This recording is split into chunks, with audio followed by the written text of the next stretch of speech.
Note ban से देश में रखा काला धन जरूर बर्बाद हो गया है, लेकिन इसके साइड इफेक्ट का सिलसिला फिलहाल नहीं थमा है। देश भर में बैंकों और एटीएम पर लंबी लाइनें लग रही हैं। सबसे बड़ी दिक्कत यह है कि लोगों को पता ही नहीं है कि नोट बदलने के साथ क्या क्या नियम और कायदे जुड़े हुए हैं, कितने बदले जा सकते हैं, कब तक बदले जा सकते हैं, क्या दूसरे के भी आप बदल सकते हैं, बैंक खाता नहीं है तो क्या करें। ऐसे तमाम सवाल हैं जो अभी भी लोगों को परेशान कर रहे हैं और इसीलिए आज आपके लिए हम एक बार फिर लेकर आए हैं आवाज हेल्पलाइन। जो दर्शक हमें फेसबुक पर लाइव देख रहे हैं वो भी अपने सवाल हमें फेसबुक के जरिए भेज सकते हैं। व्हाट्सएप पर आपके सवाल हमें लगातार मिल रहे हैं और ये भी बता दूं आपको कि आज पूरा 1 घंटे का एपिसोड है। आपके हर सवाल का जवाब देने की कोशिश होगी और आज आवाज हेल्पलाइन में आपके सवालों का जवाब देने के लिए हमारे साथ हैं 3 खास मेहमान। टैक्स एक्सपर्ट विमल पुनामिया साहब हमारे साथ मुंबई स्टूडियो में मौजूद है। दिल्ली से हमारे साथ हैं शरद कोहली साहब,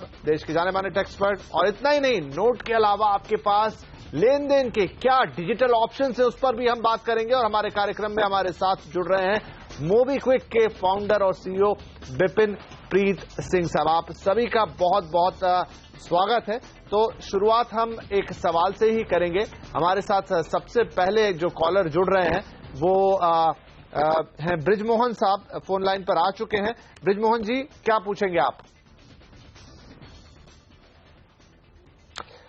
शायद ब्रिजमोहन साहब से फोन नहीं लग पाया फिलहाल के लिए, तो चलिए ब्रिजमोहन साहब का सवाल मेरे पास है और ये पूछते हैं कि 500 और 1000 एक ही बार में कितने जमा कर सकते हैं। हालांकि बहुत एलिमेंट्री सवाल है लेकिन लोग परेशान हैं, रोज रोज आ रहे हैं। विमल साहब, 500 और 1000 के कितने नोट आप एक साथ ले जा सकते हैं? क्या कोई लिमिटेशन है? बैंक में जमा करने के लिए कोई लिमिटेशन नहीं है। आपको अपना पैन कार्ड देना है और अपने अकाउंट में जमा कर सकते हैं। लेकिन बाद में 2 लाख के ऊपर का बड़े फिगर होंगे या 2.5 लाख के ऊपर के फिगर होंगे तो इनकम टैक्स वाले उसकी इंक्वायरी करेंगे कि आपके पास कैश कहां से आया, क्या आपके पास वैकेशन हेड था या आपने इसे इनकम में शो किया है। अदरवाइज जमा की कोई लिमिट नहीं है। हाँ, और दूसरा इसमें जो सवाल बनता है वो ये, शायद ये भी ये पूछना चाह रहे हैं, फोन लाइन पे नहीं है, कि एक तो आप ले गए हाथों हाथ, आपको शायद जो हम जानते हैं 4000 से ज्यादा नहीं मिलेगा, बाकी आप जितना भी जमा करेंगे और अगर वो वैलिड है तो पूरा आपके अकाउंट में ट्रांसफर हो जाएगा। और अकाउंट से निकालने का कोई लिमिटेशन नहीं? 10,000 रुपया उन्होंने अभी रखा है टाइम बिंग। काफी लोग कर खर्च के लिए भी पैसा लेने जा रहे हैं, तो अभी 10,000 है लेकिन थोड़े दिन बाद में उसको वो आप चेक से निकाल सकते हैं। वो चेक से निकाल सकते हैं। तो चलिए, यहाँ पर ये बात साफ है कि जमा कराने पे कोई लिमिटेशन नहीं। हाँ, बशर्त है वो पूरा वैलिड होना चाहिए। वैलिड इन द सेंस कि जब आपसे पूछा जाए कि इतना पैसा कहां से आया, उसका सोर्स आप बता पाए, नहीं तो फिर मुश्किल होगी। और दूसरा, हाथों हाथ जो आपको पैसा मिलना है वो 4000 रुपए है। हाथों हाथ आप बदल सकते हैं, किसी भी बैंक से बदल सकते हैं, कहीं से भी बदल सकते हैं, अपने बैंक में जाने की जरूरत नहीं है। उससे ज्यादा पैसा जमा कराया है तो फिर आप चेक से निकालेंगे, जिसकी 10,000 प्रतिदिन की लिमिट है, हफ्ते की शायद 20,000 रुपए तक। चलिए अगले कॉलर जो है हमारे साथ, वेनु जैन साहब हैं, दिल्ली से कॉल कर रहे हैं। वेनु जी, क्या है आपका सवाल? हाँ जी, मैं एक हाउस वाइफ हूँ, वैसे मेरी कोई इनकम नहीं है। ओके। हेलो, हाँ जी, और मेरा पैन कार्ड भी नहीं है। ओके। थोड़ा सा कैश है जो कि फेस्टिवल ओकेजन पे मिल जाता है, तो मैं क्या करूँ? बड़ा अच्छा सवाल है, क्योंकि कई महिलाएं हैं जिनके बैंक अकाउंट्स भी नहीं है, पैन कार्ड भी नहीं है, हाउस वाइफ है, लेकिन पैसे बहुत इकट्ठे कर रखे हैं अपने पतियों से लेके। जरूर शरद कोहली साहब, ऐसी हमारी जो गृहिणियां हैं, महिलाएं हैं, उनके लिए क्या उपाय है, क्या करना चाहिए उन्हें? देखिए वेनु जी को ये करना चाहिए कि ये इनको जाके कन्वर्ट करा लेने चाहिए। देखिए 4000 रुपए तक आप जाके उसको नए वाली करेंसी में आराम से कन्वर्ट करा सकते हैं। उसके लिए जाके आपको एक फॉर्म भरना, एक बड़ा सिंपल सा फॉर्म है विपिन इसका। उसमें कुछ नहीं, आपको ये लिखना होता है कि कितने 500 के नोट, कितने 1000 के नोट आप दे रहे हैं, और ये लिखना होता है अपना नाम पता वगैरह लिखना होता है। कोई भी आईडी प्रूफ ये लेके चले जाएं और उसको दिखा के बड़े आराम से आप बदल सकती हैं और अपने पास रखिए। मेरी वेनु जी को विपिन ये भी सलाह है, इन्होंने बताया कि इनका बैंक अकाउंट नहीं है, मैं इनको सलाह दूंगा कि जाके बैंक अकाउंट खुलवा लें, और बैंक अकाउंट खुलवाने से इनको आराम हो जाएगा। बैंक में रखने से ब्याज भी आता रहता है, घर पे पैसे रखने कई बार सेफ भी नहीं होते हैं, सिक्योरिटी इश्यू भी आता है। बैंक अकाउंट खुलवाएं और आगे से आप, सरकार की यही मंशा है कि आगे से आप बैंक के थ्रू ही डील करें, जिससे आपको कभी भी किसी प्रकार की कोई समस्या नहीं आए। अच्छा कोहली साहब, एक सवाल और मैं लगे हाथ पूछ लेता हूं, क्योंकि मुझे याद पड़ रहा है कि फाइनेंस सेक्रेटरी ने जब ये पूरा कदम उठाया था, अगले दिन बोला था कि जो महिलाएं हैं उनसे कुछ ज्यादा पूछताछ नहीं होगी। हालांकि 2.5 लाख का एक फिगर तो अब ओवरऑल आ चुका है, लेकिन महिलाओं को उन्होंने खास छूट देने की बात की थी, तो कुछ फायदा इनके लिए? छूट देखिए 2.5 लाख से नीचे विपिन छूट सभी के पास है। 2.5 लाख से नीचे विपिन आप कुछ भी जाके जमा कराते हैं बैंक में तो कोई पूछताछ नहीं है। देखिए इसे 2.5 लाख वाले प्रोविजन को थोड़ा सा समझ लेते हैं, ये 2.5 लाख क्यों और कैसे है, क्योंकि उसमें ये प्रावधान आया है कि 200% तक पेनल्टी लग सकती है। तो उस प्रावधान यह है कि सेक्शन 270A होता है, उसके अंतर्गत अगर आपकी concealed income, undisclosed income, unaccounted for income अगर पकड़ी जाती है तो उस पर 50% से 200% तक पेनल्टी लग जाती है। तो जब आप 2.5 लाख से ऊपर पैसा जमा कराएंगे बैंक में तो उसके बाद जब आपका असेसमेंट होगा तो ये मिलान किया जाएगा कि आपकी जो आय है और आपने जो जमा कराया, ऐसा तो नहीं आय 1 लाख रुपए है, जमा आप करा रहे हैं 10 लाख रुपए, तो वो डिस्पैरिटी खड़ी हो जाएगी, तो उस पर वो पेनल्टी लगाई जा सकती है। 2.5 लाख से नीचे विपिन बहुत सुलभ है, आप जाके जैसे आप पहले बैंकिंग करते थे, बैंक अकाउंट, जैसे वेणु जी का सवाल था, बैंक अकाउंट खुलवा के जमा कराएं। इनकी जो समस्या थी वो ये थी कि इनके पास कुछ कैश पड़ा है और ये 1000 और 500 के नोट होंगे तो वो इसको अब आजकल इस्तेमाल नहीं कर पा रही है, वो जाके धीरे धीरे इसको कन्वर्ट, अभी 4000 की लिमिट है, ये लिमिट आगे जैसे जैसे नोटों की सप्लाई बढ़ रही है, करीब 300 करोड़ के नोट्स और छापे जा रहे हैं, वो आ रहे हैं, जैसे ही वो आएंगे 4000 से ऊपर की भी लिमिट हो जाएगी। तो इसलिए बैंक अकाउंट में खुलवाने की सलाह जरूर दूंगा। महिलाओं के लिए अभी ऐसा कोई विशेष प्रबंध तो नहीं है, पर 2.5 लाख से नीचे कोई दिक्कत भी विपिन नहीं है अभी। बिल्कुल, तो चलिए यहाँ पर महिलाओं को अब बैंक अकाउंट आपके पास नहीं, वो खुलवा लीजिए, बहुत इजी है, बहुत आसान होगा इसके लिए। तो महिलाओं की बात चल रही है, एक महिला हमारे साथ और जुड़ गई है फोन लाइन पर, पूनम है, हमें कॉल कर रही है बोकारो से। पूनम जी स्वागत है आपका, क्या होगा आपका सवाल? हेलो। हाँ पूनम जी, आप अगर टीवी म्यूट कर लेंगी तो ज्यादा अच्छे से हम आपको सुन पाएंगे। जी करती हूँ। मैं बोकारो से नहीं बोल रही हूँ, मैं लखनऊ से बोल रही हूँ। अच्छा जी, बताएं। मेरा सवाल ये था, क्या बिजनेस अकाउंट्स में भी कोई जैसे 2.5 लाख रुपए तक उसमें है सेविंग में महिलाओं के लिए वगैरह, मगर जिसका बिजनेस अकाउंट है उसमें कितना रुपया जमा कर सकते हैं, उसके लिए भी कोई लिमिट है क्या? जी जरूर, विमल साहब इनके लिए क्या सलाह देंगे? एक्चुअली जो आपका कैश इन हैंड अवेलेबल है बुक्स के हिसाब से उतना आप जमा कर सकते हैं, या लास्ट बैलेंस शीट जो आपने फाइल की होगी मार्च 2016 की, उसमें जो कैश इन हैंड बताया वो फिगर, करंट ईयर में कोई आपका कैश इन हैंड बढ़ा है तो वो फिगर ऐड किया आप बैंक में जमा कर सकते हैं। लेकिन अगर आपके पास में कैश इन हैंड नहीं है और पैसा है तो आपको सोर्स बताना पड़ेगा पैसा कहां से आ गया, और अगर आपके पास में रीजनेबल सोर्स नहीं भी है तो आप इनकम टैक्स में उसका ऊपर टैक्स भर दीजिए। करंट ईयर में 30% टैक्स भर दीजिए जो मैक्सिमम रेट ऑफ टैक्स है, तो आपका इस करंट ईयर का भी मामला खत्म हो जाएगा। क्योंकि जब पेनल्टी का जहां तक सवाल आता है, जो सर ने पेनल्टी का बताया, अब ये पेनल्टी कभी लगती है जब रिटर्न इनकम और असेस्ड इनकम में डिफरेंस हो। तो मैंने समझो मेरी रेगुलर इनकम 10 लाख रुपया है और मैंने 10 लाख रुपया और जमा करके 20 लाख में टैक्स भर दिया है, तो आईटीओ असेस अगर 20 लाख ही करता है तो कोई डिफरेंस नहीं है रिटर्न इनकम और असेस्ड इनकम में।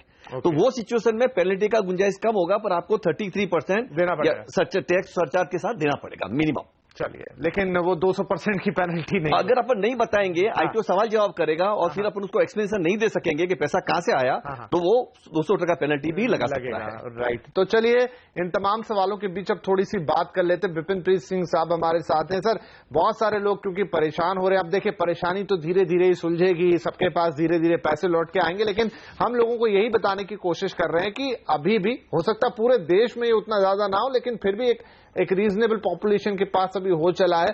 आपके पास डिजिटली बहुत ऑप्शन है, बिना नोट के भी लेन देन करने का। क्रेडिट कार्ड नहीं है तो भी हो सकता है, बहुत कुछ हो सकता है।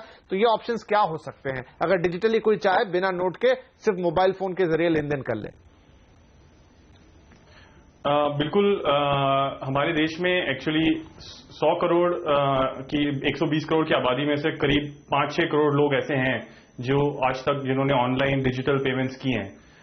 तो इसका मतलब 95 करोड़ लोग ऐसे हैं जिन्होंने आज तक कभी नहीं की है। इससे बेहतर कोई मौका नहीं मिलेगा एक नई चीज सीखने का। मैं ये टीवी पे रिपोर्ट्स देख रहा था कि बहुत सारे लोग लाइनों में लगे हुए हैं एटीएम से पैसे निकालने के लिए। अब जरूरी है उनके लिए कैश, बिकॉज वो कुछ खरीदना चाहते हैं, चाहे वो सब्जी हो, चाहे वो रोजमर्रा की जरूरत हो। पर मैं उनको ये बताना चाहता हूं कि आजकल ऑनलाइन आपके पास हर चीज की सुविधा है। आप ऑनलाइन वेबसाइट जैसे ग्रोफर्स हैं, बिग बास्केट हैं, या ऑफलाइन में आप बिग बाजार हैं, आप इन सब जगहों पे आप शॉपिंग कर सकते हैं, रोजमर्रा की जरूरतें खरीद सकते हैं, जिससे आपकी जिंदगी जो चल रही है वो चलती रहेगी, आपको कैश की जरूरत नहीं पड़ेगी। बट इसके लिए आपको कोई ऑनलाइन डिजिटल ऑप्शन यूज करनी पड़ेगी, चाहे वो कोई वॉलेट हो, चाहे आपका डेबिट कार्ड हो। अगर आपके पास क्रेडिट कार्ड नहीं भी है तो आपके पास बैंक अकाउंट होगा, बैंक अकाउंट से पे कर सकते हैं, या डेबिट कार्ड से पे कर सकते हैं, या आप वॉलेट यूज कर सकते हैं। आपके पास आप वॉलेट में आप पैसे ऐड कर सकते हैं किसी बैंक अकाउंट से, अगर आपको डर लगता है बैंक अकाउंट हर जगह डेबिट कार्ड यूज करने से। और फिर उस वॉलेट में कुछ पैसे डाल के, जैसे 4,000 5,000 रुपए डाल के आप किसी भी वेबसाइट पे जाके बड़े आराम से शॉपिंग कर सकते हैं, तसल्ली से शॉपिंग कर सकते हैं, बिना इस डर के कि आपके बैंक अकाउंट में कोई हैक हो जाएगा या कोई आपके पैसे ले जाएगा। तो ये एक सबसे बड़ी बात है। आई थिंक क्योंकि मैं ये भी बात बोलना चाहता हूं कि अगले करीब 50 दिन तक, 30 दिसंबर तक ये जो प्रॉब्लम है ये सॉल्व नहीं होने वाली है, बिकॉज नए नोट आराम से आएंगे, धीरे धीरे आएंगे, और उसमें भी लिमिट है कितनी आप विड्रॉ कर सकते हैं। जितनी लिमिट दी गई है अभी तो उतने ही नोट अवेलेबल नहीं है, उसके बावजूद और लिमिट है। 4,000 की एक्सचेंज की लिमिट है, 10,000 की विड्रॉल की लिमिट है, 20,000 धीरे धीरे ये ईज आएगा। तो चलिए और डिजिटल ऑप्शन को हम और आपसे थोड़ा विस्तार से समझेंगे, लेकिन इस बीच लगातार कॉल आ रहे हैं हमारे पास, कुछ और दर्शकों को लेते हैं। अजय अब हमारे साथ जुड़ गए हैं दिल्ली से। अजय साहब, क्या होगा आपका सवाल?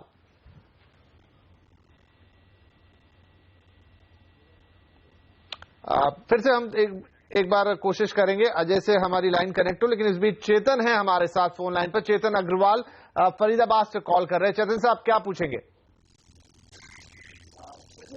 हेलो, हाँ जी, आप सुन पा रहे हैं मुझे? लगता है चेतन के साथ भी हमारी लाइन डिस्कनेक्ट हो गई है। फिलहाल चेतन का सवाल ले लेते हैं कि कितने पैसे आप जमा करा सकते हैं। 31 दिसंबर का डेडलाइन जो है, फिर से सवाल वही आ रहा है, लेकिन यहाँ पर शरद कोहली साहब बार बार लोग ये पूछ रहे हैं कि आप कितने पैसे जमा करवा सकते हैं, और 31 दिसंबर तक की डेडलाइन यहां पर है। तो हम सबको पता है कि आप कितने भी अमाउंट के पैसे जमा कर सकते हैं, लेकिन जो मेन बात है वो यही है कि आपको सोर्स ऑफ इनकम, जो अभी हम विमल साहब से भी कह रहे थे, वहां पर आप चूक ना कर जाए। आपको लगे कि जमा करा दें, बाद में तो कोई पूछेगा नहीं, लेकिन अगर वो पूछ लिया तो फंसेंगे। यानी आपको बहुत वैलिड चीजें ही लेकर जानी है। देखिए विपिन, वित्त मंत्री जी ने भी कहा था कि ये कोई इम्यूनिटी स्कीम नहीं है कि आपके पास, देखिए हमें समझने वाली बात क्या है विपिन, अगर घर में कैश रखा है या गद्दे के नीचे कैश रखा है या कहीं बक्से में कैश रखा है, तो अब इस समय दो ही रास्ते हैं। या तो आप उसको जाके अपने बैंक में जमा करा दें, दूसरा रास्ता यह है कि सर्दियां आ रही हैं, उसमें आग लगा के उससे हाथ सेके जाएं। तो अगर वो पैसा वैध है, वो पैसा टैक्स पेड है, वो पैसा अकाउंटेड फॉर है, तो लाजमी बात है कि आप उसको अपने अकाउंट में जाके जमा करा दें। आपको, जैसे कि अभी हम बार बार इस बात को कह रहे हैं, बार बार सबको ये समझा रहे हैं, क्योंकि जब ये प्रावधान आया था 2.5 लाख पेनल्टी का, तो लोगों को ऐसे लगने लगा था विपिन कि जैसे बस बैंक में जाएंगे, जमा कराएंगे और 200% इस पर पेनल्टी लग जाएगी। तो ऐसा कुछ नहीं है। आपको सिर्फ ये देखना है कि आप जो पैसा जमा कराने जा रहे हैं वो आपका टैक्स पेड मनी है, वो आपकी जो इनकम है उससे मैच करता है। अगर वो उसके अलावा कोई अवैध रूप से आपने हासिल किया है, फिर आप उसको जमा कराएंगे, तो कल को जब आपका असेसमेंट किया जाएगा तो उस समय ये आपसे सवाल पूछा जाएगा कि आपके पास ये पैसा आखिर कहां से आया। आप कहेंगे साहब मैंने ये रिटर्न फाइल की थी, वो कहेंगे आपकी रिटर्न में जो पैसा दिख रहा है, जो रिटर्न, ये तो उस आय से ज्यादा जा रहा है। अगर आप उस बात का जवाब नहीं दे पाए, तब सेक्शन 270A में जो पेनल्टी का प्रावधान है वो 50% से लेकर 200% तक की रेंज है। यही नहीं, उसमें प्रोसिक्यूशन भी है। हालांकि प्रोसिक्यूशन की बात अभी वित्त मंत्रालय से नहीं आई है, पर प्रोसिक्यूशन का प्रोविजन भी होता है जब कंसील्ड इनकम होती है। खैर, उसको अभी एक तरफ रखते। तो जमा कराने पे बार बार हम ये स्पष्टीकरण दे रहे हैं कि जमा कराने पे बिल्कुल किसी किस्म की कोई रोक नहीं है। सिर्फ जमा कराते टाइम अपनी कॉन्शियंस को एक बार चेक कर लें कि आप वैध रूप से पैसा कमाया हुआ घर पर रखें। देखिए विपिन, जिनके पास काला धन है, आप इस बात से मेरी सहमत होंगे, हमारी उनके साथ कोई सहानुभूति नहीं है। मुझे नहीं लगता कि हम काले धन वालों को यहां पर इस चैनल, इस माध्यम से कोई सलाह दें कि वो कोई उल्टा सीधा काम जाके करें, उसको कन्वर्ट करें, उसको ये करें, उसको तितर बितर करें, उसको ठिकाने लगाएं। हम ऐसी कोई भी सलाह नहीं देंगे। ये केवल वैध रूप से पैसा कमाया, आप उसको जितनी बार रोज जाके जमा करें, कोई भी बैंक आपको इसके लिए मना नहीं करेगा। चलिए, तो ये बात बिल्कुल साफ हो गई। आपकी बहुत मेहनत की कमाई और बहुत पसीने से कमाई हुई कमाई आप आराम से ले जाएं, लेकिन कोई ऐसी बात हम आपको नहीं बता रहे हैं। आप जानने की कोशिश भी कर रहे हो कि आप कैसे कुछ करके बैंक में पैसे जमा करा दें। बहुत साफ लाइन है, आपको सोर्स बताना होगा और बाकी आप कैसे कैसे पैसे मिलेंगे उसमें भी कोई दिक्कत नहीं है। आप 10,000 रुपए एक दिन के और हफ्ते में 20,000, अभी 24 तारीख के यही डेडलाइन है। और मोबाइल माफ कीजिए जो एटीएम है उनसे भी 2,000 रुपए निकाल सकते हैं एट अ टाइम। धीरे धीरे लिमिट्स बढ़ जाएंगी। फिलहाल आपके लिए यही हफ्ते 2 हफ्ते की बात है यहाँ पर। चलिए, इसी के साथ हम यहाँ लेते हैं ब्रेक छोटा सा, लेकिन ब्रेक के बाद भी ढेर सारे और सवाल है जो दर्शक जानना चाहते हैं, उनके जवाब हम आपको देंगे आवाज हेल्पलाइन पे। यहाँ पे लेते हैं थोड़ा सा।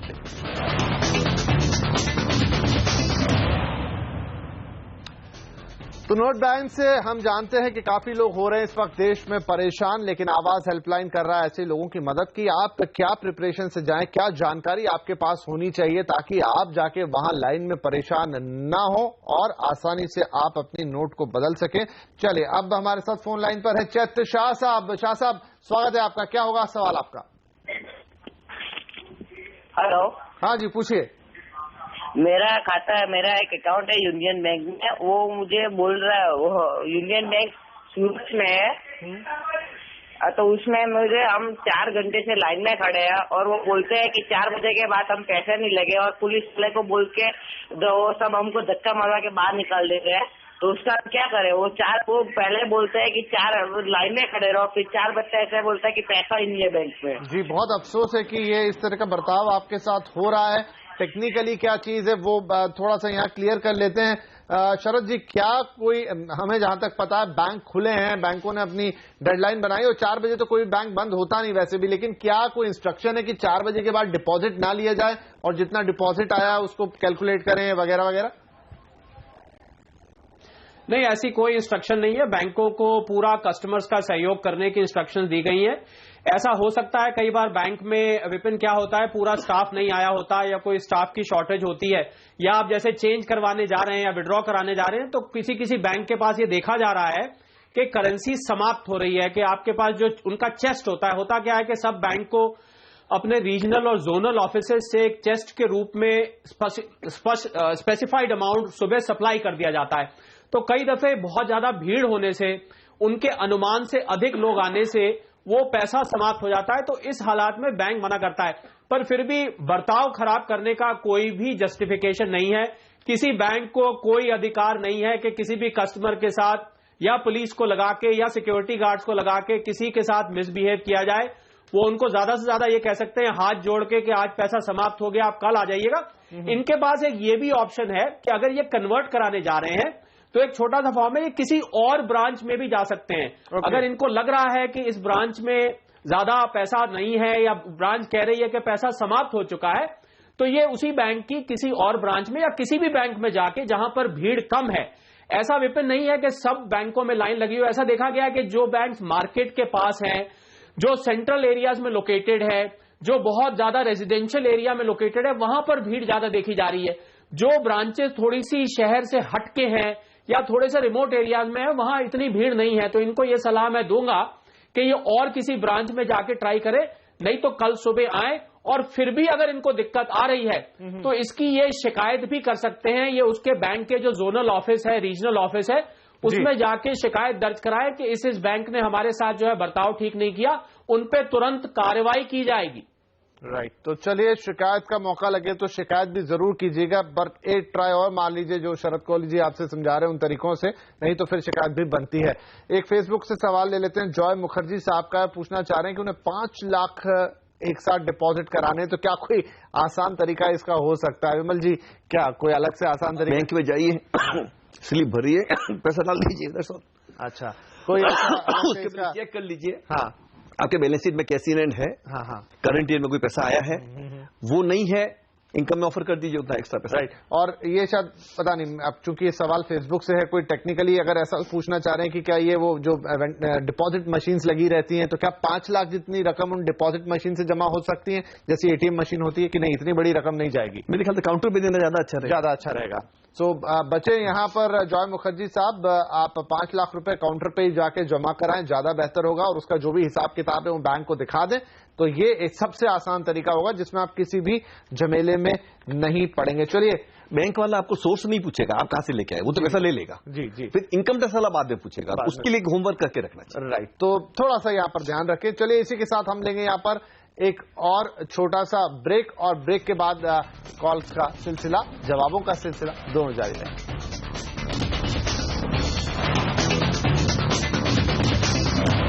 तो नोट बैन पर आवाज की हेल्पलाइन लगातार जारी। हम आपको बता रहे हैं कि कैसे आप प्रिपेयर्ड रहें, जानकारी से युक्त रहें, ताकि जब आप जाएं अपने नोटों को बदलवाने तो आपको दिक्कत नहीं हो। जो दिक्कत का नजारा आप दिन भर टीवी पे देख रहे हैं, लोगों की कितनी बड़ी बड़ी लाइनें लगी हैं, क्योंकि कई बार लोग जानकारी के अभाव में भी पूरी लाइन में मेहनत करते हैं और बाद में पता चलता है कि नहीं, हो नहीं सकता आपका। हम नहीं चाहते कि आपके साथ ऐसा हो। बहरहाल, अब थोड़ा वापस टेक्निकल साइड पर चलते हैं कि बिना नोट के कैसे चलेगा काम। विपिन साहब से पूछते हैं। विपिन जी, यूपीआई, ये यूनिफाइड पेमेंट सिस्टम जो है, इसके बारे में बहुत सारे लोग अभी भी नहीं जानते, तो हम ये चाहेंगे कि दर्शकों को आप थोड़ा बताएं कि कैसे वो अपने मोबाइल फोन से यूपीआई के जरिए बहुत आसानी से ट्रांजैक्शंस कर सकते हैं। यूपीआई एक नया सिस्टम है जो हमारी सरकार ने निकाला है एनपीसीआई के थ्रू, एंड इसके लिए आप अपने स्मार्टफोन में आप जाके एक ऐप डाउनलोड कर सकते हैं।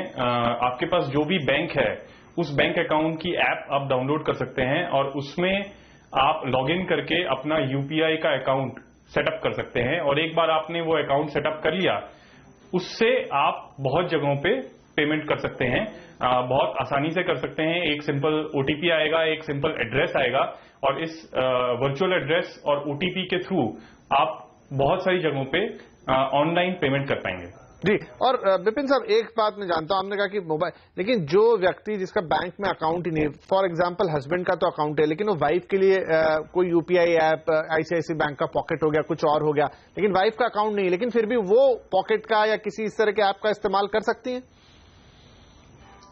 तो एक हमारी जो ऐप है मोबीक्विक वॉलेट, जो कि एक ऐसी ऐप है जो एंड्रॉइड पे भी और आईफोन पे भी अवेलेबल है। इसमें अराउंड 4 करोड़ लोग ऑलरेडी इसको यूज कर रहे हैं। इसमें आपको बैंक अकाउंट होना जरूरी नहीं है। अगर आपके पास बैंक अकाउंट है या डेबिट कार्ड है तो आप उससे पैसे जोड़ सकते हैं इस पेमेंट वॉलेट में। अगर आपके पास वो नहीं है तो हम आपको आसपास दिखाते हैं कहां पे जाके आप कैश डिपॉजिट कर सकते हैं, और उस कैश को आप अपने वॉलेट में लोड कर सकते हैं। उसके बाद आप जो चाहे ऑनलाइन या ऑफलाइन शॉपिंग कर सकते हैं। हमारी एक कैश पिकअप सर्विस भी है बड़े बड़े शहरों में, दिल्ली, मुंबई, बेंगलोर में, जहां पे आपके पास एक एजेंट आएगा, आपसे कैश लेके जाएगा और उस कैश को आप इसमें जमा करा सकते हैं। हमारा आईसीआईसीआई बैंक के साथ भी टाई अप है। आप आईसीआईसीआई बैंक में किसी काउंटर में जाके कैश जमा करा सकते हैं, जो कि आपके वॉलेट में आ जाएगा। फिर उससे आप सारी ऑनलाइन शॉपिंग कर सकते हैं। तो इस तरह से एक app, payment wallet app download करके जी, तो ये आप हर तरह की आपकी जरूरत पूरी कर सकते हैं। पेमेंट वॉलेट्स का इस समय काफी ज्यादा चलन भी है, और काफी इजीली आप इससे दूसरों को, मित्रों को मोबाइल टू मोबाइल ही पैसे ट्रांसफर कर सकते हैं। बहुत सारे ऑटो टैक्सी वाले भी आजकल वॉलेट्स का इस्तेमाल करने लगे हैं, वॉलेट्स का, तो ये अब बहुत आसान तरीका हो गया। चलिए हम लेते हैं यहाँ पर एक छोटा सा ब्रेक, और ब्रेक के बाद कुछ और सवाल लेंगे आपके, तो कहीं मत जाइए, क्योंकि आवाज पर आपके लिए हेल्पलाइन लगातार जारी है।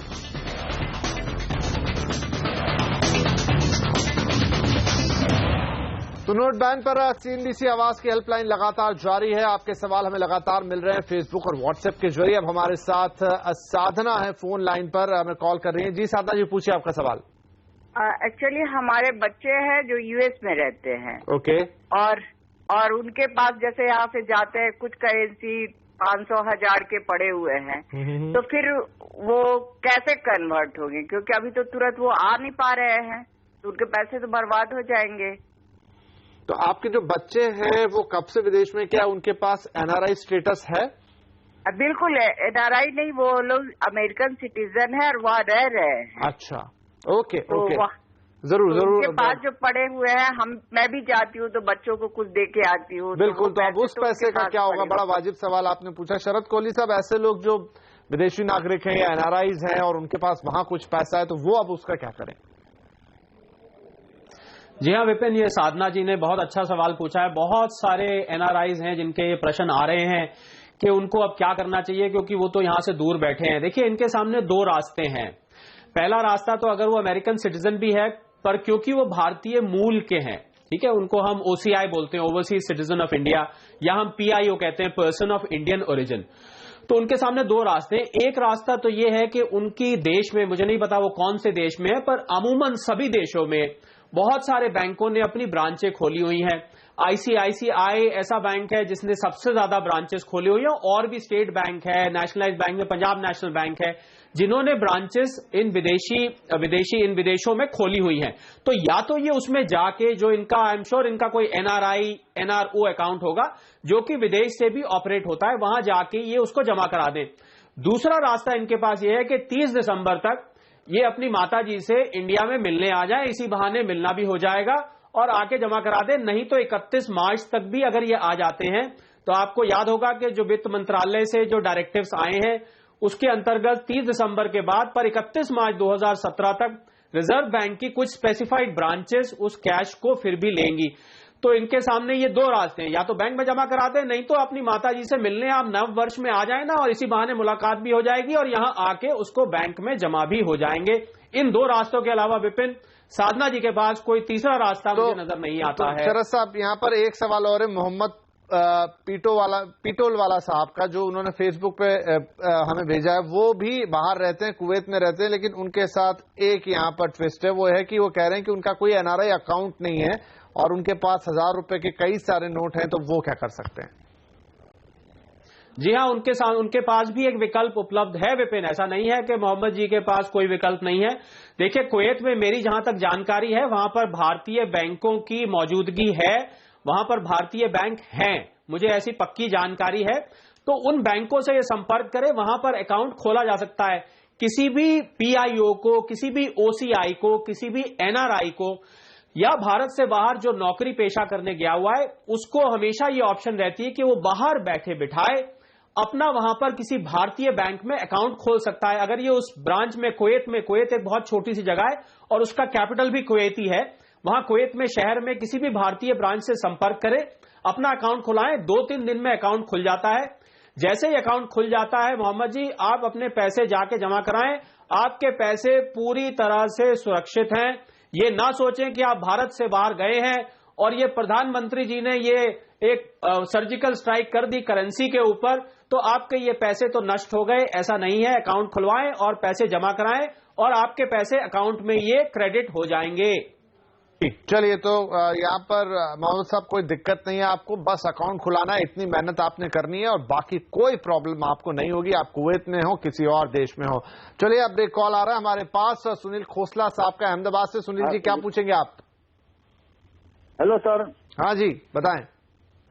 हाँ सर, पीएम का धन्यवाद देता हूँ, जो स्टेप बहुत अच्छा लिया है। ओके, मैं उसका धन्यवाद करता हूँ जी। अभी है सर, मैं आज सुबह में अपने हमारी जो ब्रांच है अहमदाबाद में, चांदखेड़ा एरिया में, यूनियन बैंक में मैं गया था जी। तो मैंने वहाँ 10-10 के 2 बंडल दिए, लोगों ने 2000 के नोट दिया। तो मैंने पूछा, भाई ये 10 का बंडल क्यों दे रहे हो? जब 100 और 50 रुपए गए का, तो बोले वो हमारे पास 500 के भी स्टॉक नहीं है, नहीं 50-100 का स्टॉक है। तो मुझे सर हैरानगी होती है, 2 दिन में ये भी नोट तो दे रही है, दूसरी कोऑपरेटिव बैंक के दे रहे, खुद का बैंक की नोट नहीं बंडल दे रहे। तो मुझे हैरानगी इतनी इस बात की है कि 100 और 50 की नोट गई का। सब बैंकों में यही प्रॉब्लम है, 2500 की नोट पकड़ाते हैं। जब छुट्टियां मांग, हमने पूछा भाई 20 की नोट कहाँ गई, 50 की नोट, बोले हमारे पास नहीं है स्टॉक। तो 2 दिन में जो सब सर्कुलेशन डेली जो नोट का डाउनलोड। जी, समझ गए आपका सवाल। असुविधा आपको हो रही है बिल्कुल, लेकिन चलिए, आप उन खुशकिस्मत लोगों में हैं जिन्हें कुछ तो मिल गया, नहीं तो लोगों को पैसे नहीं मिल रहे हैं। फिर भी हम विमल जी से पूछते हैं, ये शायद यही लगता है कि बैंक के पास इस समय जो सरप्लस है वो सारा बांटने में जा रहा है। पैसे लेने वाले बहुत आगे हैं। तो हर एक बैंक की अपनी अपनी प्रॉब्लम है, लिमिटेड फंड है, तो एटलीस्ट दे तो रहे। हाँ, तो यहाँ तो यही है कि जो भी आपको पैसा मिल जाए वो अच्छा है। तो चलिए खोसला साहब, थोड़ा सा आप, बल्कि आप बांटिए, लोग आपसे खुश होंगे अगर आप किसी के साथ एक्सचेंज कर पाए। अब हमारे साथ है कांता। विपिन जी, कोहली साहब हाँ बोलिए। आप कहें तो मैं इसमें छोटा सा क्लैरिफिकेशन दे दूं इसमें। जरूर। देखिए जो 10, 20 और 50 के नोट थे वो थोड़े कम सर्कुलेशन में थे। देखिए अभी क्या था कि 100, 500, 1000 ये नोट ज्यादा सर्कुलेशन में थे। इन नोटों की संख्या आप देखते होंगे, आप अपने पर्स में भी देखें तो पहले आज से 5 साल के मुकाबले इन नोटों की जो संख्या थी वो कम होती थी। हम प्रेफर करते थे कि जेब में 100 का 500 का रखें जिससे कि हमारा पर्स भारी ना रहे। तो उससे सरकार ने भी इन नोटों की छपाई रिलेटिवली स्पीकिंग अगर हम कंपेयर करके देखें तो थोड़ी कम कर दी थी। इस वजह से ये छोटे नोट एक्चुअली इकोनॉमी में थोड़े कम है, पहले के मुकाबले जो दिखते थे उतने नहीं है। तो सरकार को थोड़ा टाइम लग रहा है इन नोटों को भी मुहैया कराने में, इनको प्रिंट कराने में। ये भी इसका जवाब है। राइट तो चलिए यहाँ पर हम अगला सवाल नहीं, उससे पहले विपिन जी से एक सवाल पूछ लूं। सर आप मोबाइल वॉलेट्स की वो जो ई वॉलेट्स हैं उनकी बात कर रहे थे, तो यहाँ 2 मेजर प्रश्न हैं क्योंकि ई वॉलेट्स हैं तो इनकी कितनी लिमिट रहती है? मान लीजिए छोटे मोटे ट्रांजैक्शन तो आप कर लें, लेकिन किसी को अगर बड़ा ट्रांजैक्शन करना है तो क्या कोई लिमिट है इसके अंदर? और दूसरी, कितना सेफ रहते हैं? तो बहुत अच्छा सवाल है। तो पहले सवाल का जवाब ये है कि 2 तरह की लिमिट रहती हैं मोबाइल वॉलेट में, किसी भी मोबाइल वॉलेट में। आप अपने मोबाइल नंबर के जरिए ऐप डाउनलोड करके और नंबर को वेरीफाई करके आप 10,000 रुपए तक की खर्च कर सकते हैं 1 महीने में, और फिर आप उसको 10,000 रुपए को खर्च करके फिर आप उसमें और पैसे डाल सकते हैं। एक ये लिमिट है। एक और लिमिट है, अगर आप उसमें केवाईसी करें यानी कि अपना आईडी या एड्रेस प्रूफ या आधार का जो आपका कार्ड है उसको अगर आप लिंक करें वॉलेट के साथ, तो उसके बाद ये लिमिट 10,000 से बढ़कर 1 लाख तक हो जाती है। तो अगर 1 लाख तक हो जाती है तो मेरे हिसाब से 1 लाख तक का जो स्पेंड है, आपका कैश का स्पेंड है, उसमें लगभग सब कुछ कवर हो जाता है। जैसा कि मैं कह रहा था कि आप उससे मोबाइल रिचार्ज कर सकते हैं, आप उससे अपनी टीवी का पेमेंट कर सकते हैं, आप उसमें बिजली का बिल पे कर सकते हैं, आप इसमें अपनी शॉपिंग कर सकते हैं, आपके रोजमर्रा के सामान खरीद सकते हैं, ऑटो टैक्सी वाले को पे कर सकते हैं, आप फ्लाइट टिकट, होटल सब कुछ खरीद सकते हैं। जस्ट आपको एक ये ऐप डाउनलोड करने की जरूरत है। सेफ्टी की बात है। सेफ्टी की बात देखी जाए तो मेरे हिसाब से जब से ये मोबाइल वॉलेट की इंडस्ट्री शुरू हुई है, मैं अपनी कंपनी की बात करूंगा, मोबीक्विक की बात करूंगा, इसमें फ्रॉड के जो इंस्टेंसेस हैं कि किसी का पैसा गुम हो गया या किसी का पैसा उसमें से निकल गया, वो बहुत कम हुआ है। बिकॉज जितने भी लोग हैं, जितनी भी एप्स हैं, बहुत ही अच्छी सिक्योरिटी प्रोवाइड करती हैं। हमारी ऐप के अंदर ओटीपी मैंडेटरी होता है। इसका मतलब कोई भी आपकी ऐप यूज नहीं कर सकता, कोई लॉगिन नहीं कर सकता, जिसका मतलब है इसमें से पैसे निकालना किसी के लिए भी एक बहुत ही मुश्किल काम है। इसलिए ये पूरी तरह से 100% सेफ है। आज तक बहुत ही कम इंस्टेंसेस हुए होंगे, बहुत ही लो परसेंटेज। इवन मैं कहता हूं कि बैंक अकाउंट के कंपैरिजन में भी इसमें आज तक फ्रॉड बहुत ही कम हुए हैं। इसलिए आप बिल्कुल तसल्ली तरीके से आप इसको डाउनलोड कर सकते हैं और इसमें पैसे डाल सकते हैं और आप इसको यूज कर सकते हैं। कोई इसमें दिक्कत नहीं है। राइट तो चलिए, मोबाइल वॉलेट आपके काम की हो सकती है, थोड़ा रिस्ट्रिक्शन जरूर है, बड़े ट्रांजैक्शन में एक लिमिट जरूर उसमें लगती है, लेकिन अभी तो आप छोटे छोटे ट्रांजैक्शन के लिए परेशान हो रहे हैं, बड़े ट्रांजैक्शन के लिए शायद ज्यादा परेशान नहीं हो रहे हैं, क्योंकि आपके पास में खुले पैसे नहीं है। 1000 का नोट गया, 500 का नोट गया और 100 रुपए जिनको मिलने अभी मिल नहीं रहे, बड़ी तंगी होगी। तो बड़ा काम के हो सकते हैं डिजिटल ऑप्शंस। तो चलिए इसी के साथ हम लेते हैं यहाँ पर एक छोटा सा ब्रेक के बाद सवालों का सिलसिला जारी रहेगा।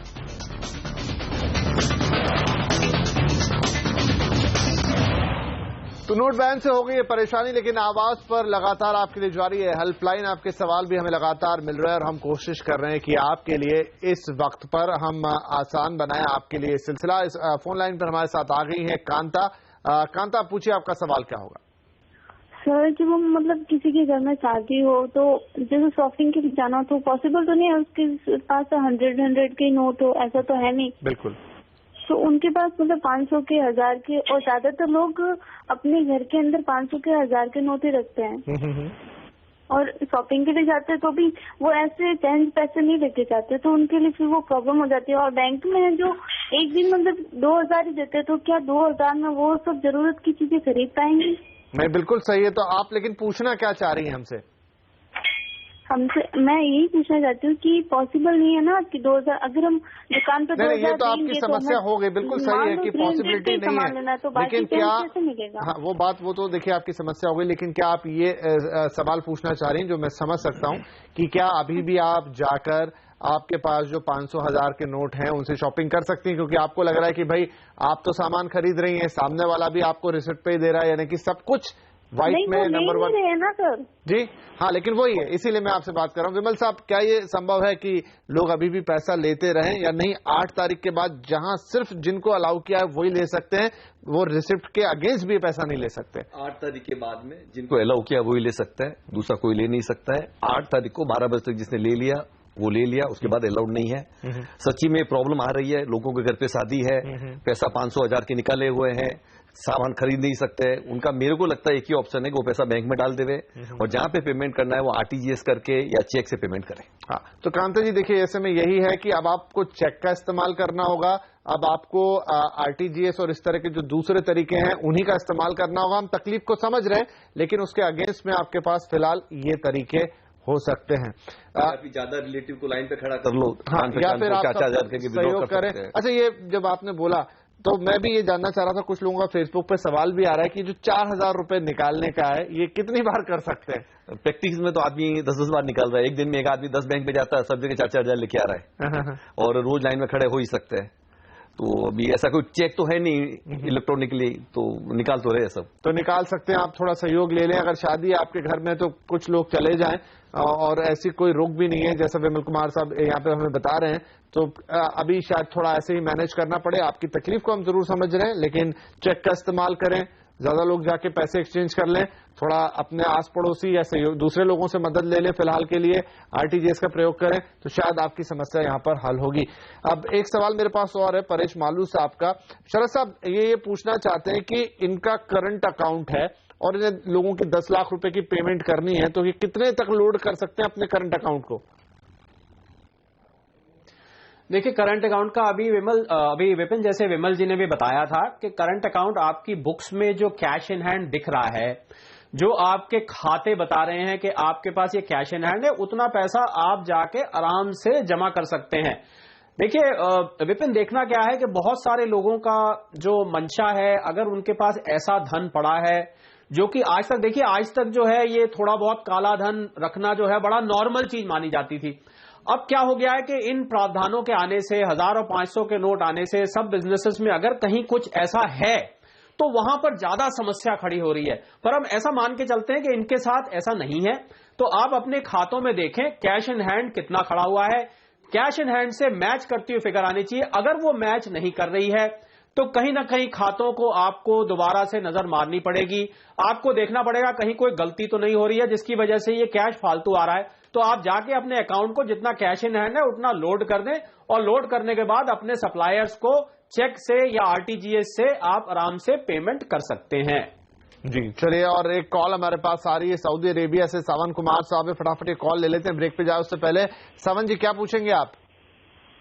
Sir, thank you for taking my call and I have 2 questions. कि पहला तो कि हमारे पास 10,000 रुपीज कैश है और 1-2 दिनों में अभी इंडिया आना है, तो वो एयरपोर्ट पे कोई व्यवस्था है जिससे कि हम चेंज करा सके? क्योंकि यहाँ तो अभी 2 दिन बैंक बंद है, सैटरडे संडे। और दूसरा, अगर किसी के पास फॉरेन एक्सचेंज है तो वो हम कितनी लिमिट है उसमें एक्सचेंज करा सकते हैं इंडिया आके? जरूर। शरद जी, क्या सलाह होगी इनके लिए? जी हाँ, सऊदी अरेबिया से ये आ रहे हैं, तो जैसे ही ये अबल तो जो सऊदी अरेबिया में भी विपिन इंडिया के बैंक्स है जहां पर ये कन्वर्जन फैसिलिटी उपलब्ध हो सकती है।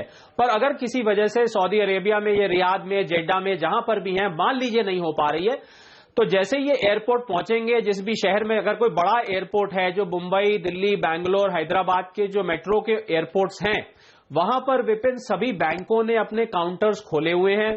उन बैंकों में जाके ये उस धन को चेंज करा सकते हैं। जहां तक आपने फॉरेन एक्सचेंज की बात करी, फॉरेन एक्सचेंज आप आके जो लेके आ रहे हैं, जो वैध रूप से फॉरेन एक्सचेंज आप यहां ला सकते हैं, उसको भी आप कन्वर्ट करा सकते हैं। सभी बैंकों के एक्सटेंशन काउंटर्स आपने देखे होंगे एयरपोर्ट्स पे खुले होते हैं और उन एयरपोर्ट काउंटर्स को ये निर्देश दिए गए हैं कि जो भी टूरिस्ट, जो भी भारतीय भारत में वापस लौट रहा है, उसको आप बाहर, क्योंकि देखिए जैसे ही बाहर निकलेंगे इनको इंडियन करेंसी की जरूरत पड़ेगी, टैक्सी करेंगे, जो भी खर्चा करेंगे, होटल का बिल देंगे, रेस्टोरेंट का देंगे, इनको पैसे अवश्य ही जरूरत पड़ेंगे। अगर इनका क्रेडिट कार्ड यहां नहीं चल रहा है तो कुछ कैश जेब में होना जरूरी है। मैं इनकी समस्या पूरी तरह से समझ सकता हूं। तो आप एयरपोर्ट पे इसको आराम से कन्वर्ट करा सकते हैं, कोई दिक्कत की बात नहीं। आपके 10,000 रुपए पूर्णतया सुरक्षित है और उसके अगेंस्ट आपको नए 500 और 2,000 के नोट या 100 के नोट आराम से मिल जाएंगे। चलिए साहब, तो कोई दिक्कत नहीं आई है, आराम से स्वागत है आपका और आपको ज्यादा समस्या नहीं आएगी। उम्मीद हम करते हैं सब कुछ आसानी से हो जाएगा। जो तरीके शरद जी ने बताया उन्हें जरूर याद रखें। और इसी के साथ हम लेते हैं यहाँ पर एक छोटा सा ब्रेक के बाद आवाज हेल्पलाइन लगातार जारी है आपकी मदद करने के लिए।